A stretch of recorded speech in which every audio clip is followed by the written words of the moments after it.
Problem કેટલા સમયથી હતી? 5-6 વર્ષ થઈ ગયા એવું ને? હવે 5-6 વર્ષની અંદર તમે બીજી એલોપેથી દવાઓ ટ્રીટમેન્ટ લઈને કરી? શું એનાથી તને કંઈક ફરક લાગ્યો? ના. જોઈએ એવો ફરક નતો એ દવાઓથી એવું ને? હા. ને આપણી વેસ્ટીજની સપ્લિમેન્ટ તું કેટલા સમયથી ચાલુ કરી? 3 મહિનાથી.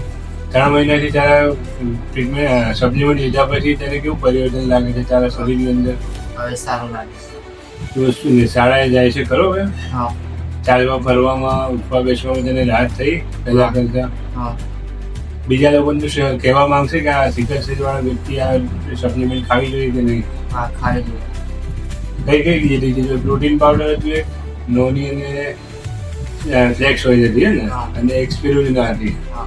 હવે 3 મહિનાની અંદર તને આટલું બધું રિઝલ્ટ છે તો ખરેખર સપ્લિમેન્ટ સારી કહેવાય. શું ફીડબેક આપી શકે એની માટે?